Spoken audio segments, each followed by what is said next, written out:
অদম্য লড়াই, দুর্বল শরীরেও যেন ইস্পাতের সাহস। এবার মাধ্যমিক পরীক্ষায় বসবে সেই কাছের মেয়ে নিশা। কিসে পড়ো? এবার মাধ্যমিক দেবে? কি ইচ্ছা তোমার মাধ্যমিক পর? ডাক্তার হতে চাও? কেন ডাক্তার হতে ইচ্ছা কেন? জন্মের সময় চিকিৎসকেরা জানিয়ে দিয়েছিলেন এই শিশু খুব বেশি দিন বাঁচবে না। রোগ এমনই যার চিকিৎসা ব্যয়বহুল এবং সম্ভাবনাও সীমিত। শিশুটির শরীরের হাড় এতটাই ভঙ্গুর যে সামান্য আঘাতেই তা চুরমার হয়ে যেতে পারে। সেই থেকেই পরিবারের কাছে তুলোর মধ্যে রাখা ফুল ছিল নিশা। আজ সেই শিশুই যেন হয়ে উঠেছে এক বিস্ময়। জন্ম থেকে এই অবস্থা। কি হয়েছিল, কি জানতে পেরেছিলেন? ও হয়েছে আর কি, তোমার পেটে থাকতে আর কি মোটামুটি এভাবে জন্মগ্রহণ করছে আর্জিকলে। তারপরে ডাক্তার কি বলে? ডাক্তার ওখান থেকে বলছে, ডাক্তার তো ওখান থেকে আমরা রাত 12টার সময় ছুটি দেওয়ার পরে 9 দিন পরে আর্জিকাই ফুলবাগানে নিয়ে যাওয়া গেলাম। ফুলবাগানে নিয়ে যাওয়ার পরে 4টে ডাক্তার এক জায়গায় টেবিলেতে বসে বললো গার্জিয়ানকে, বললাম আমাকে বললো এই বাচ্চা শিখি আমাকে এখানে আমাদের বাচ্চাদের ডাক্তার, তা ফুলবাগানে হলে কি হবে, এই ধরনের আমাদের এখানে কোনো ডাক্তার নেই, এই বাচ্চার কোনো ওষুধ করা নেই এখানে। তারপরে অন্য বাচ্চাদের ডাক্তার শিশুদের ডাক্তার দেখানোর পরে বলছে একে তোমার পঞ্চের মধ্যে রাখতে হবে, নাহলে কোনো ক্যারেটের মধ্যে রাখতে হবে, পঞ্চের মধ্যে তুলোর মধ্যে। তারপর তোমার 5 ফুলে ওষুধ খেতে বারণ করছে, বলছে খাওয়ালেই মারা যাবে, শরীরে টানতে পারবে না, যে কদিন থাকে এইভাবে থাকবে।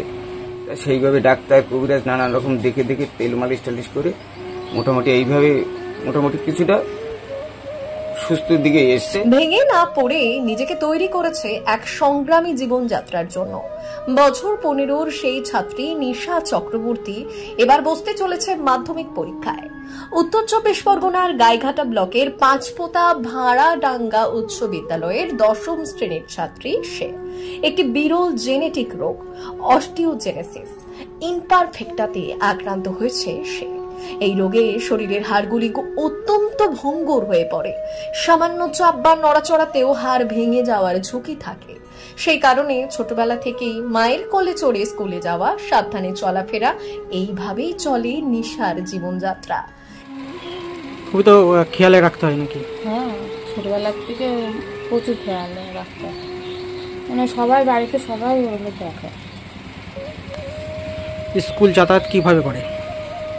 টোটো করে বা অটো করে নিয়ে যায়। পরীক্ষার সময় এমনি স্যারে বলেছে স্কুল থেকে পরীক্ষার সময় নিয়ে আসলেই হবে, ও প্রতিদিন স্কুলে আসার দরকার নেই, যেহেতু ওরে নিয়ে আমার বসে থাকতে হয়। আর প্রাইভেটে নিয়ে যাই, পাঁচপোতায় নিয়ে যায় একজন, মানে ও পড়ায়, প্রাইভেটে মাইনে টাইনে নেয় না, এমনি পড়ায়। তারপর কলোনিতে এক জায়গায় পড়ায়, মানে সবসময় আমি নিয়ে যাই আর নিয়ে আসি, ওখানে গিয়ে বসে থাকি। কি চাইবেন? মানে ও পড়াশোনা করে বড় হোক, যাতে সরকারের দেখে সেটুকুনি। নিশার বাবা পেশায় একজন ফুচকা বিক্রেতা। অভাবের সংসার, কিন্তু মেয়ের স্বপ্নকে কোনোদিনও থমকে যেতে দেননি তিনি। মেয়ের লেখাপড়া ও চিকিৎসা চালিয়ে যেতে দিন রাত পরিশ্রম করেছেন নিশার বাবা মা। নিশার লক্ষ্য একদিন চিকিৎসক হওয়া। বড় হয়ে তার মতো অসুস্থদের পাশে দাঁড়াতে চায় সে। নিশা স্কুলের শিক্ষক শিক্ষিকারাও সব রকম ভাবে তার পাশে থেকে সাহায্য করেন। বিরল রোগে আক্রান্ত এই ছাত্রীর মানসিক জেদ ও অদম্য ইচ্ছে শক্তি যেন তাকে এগিয়ে নিয়ে যাচ্ছে। সমস্যা অনেক, রোগের জন্য প্রয়োজন নিয়মিত চিকিৎসা, বিশেষ যত্ন সহ চলাফেরা, সবকিছুতেই সাবধানতা। কিন্তু ফুচকা বিক্রেতা বাবার সামান্য আয়ে তা সম্ভব হচ্ছে না। নিশার পরিবার তাই এক প্রকার সমাজের সহানুভূতি এবং সরকারি সাহায্যের দিকে তাকিয়ে। বিরল রোগে আক্রান্ত ছাত্রী নিশা চক্রবর্তী তাই এখন জীবন যুদ্ধে লড়াই চালিয়েই স্বপ্ন দেখছে এগিয়ে যাওয়ার। তবে স্বপ্ন সফল হবে কিনা তা অবশ্য সময় বলবে। মানে শরীরে আঘাত পেলে হাড় ভেঙে যায়? না, শরীরে আঘাত পেলে তো এই বসে থাকতে দেখা যাচ্ছে কেউ ডাক দিল, আতঙ্কা তো মোটামুটি ঘুরে পড়লো, তাই একবারই 2টো পা গেল, একবারে হাত গেল, 2-3 জায়গায় সঙ্গে সঙ্গে। মানে জন্মের পরে তো এতদিন বেঁচে থাকবে আশা করেননি? না, বলেছে কোনো ওষুধ খাবেন, এর কোনো ডাক্তার নেই, বাচ্চানের কোনো পঞ্চের মধ্যে রাখবে, নাহলে ক্যারেটের মধ্যে রাখবে, কোনো পঞ্চ দিয়ে তুলোর মধ্যে। নাহলে বাঁচার আশা নেই, যে আর ওষুধপালা এর কোনো বন্ধ, এর কোনো ডাক্তার নেই। সামনে তো মাধ্যমিক পরীক্ষা দেবে।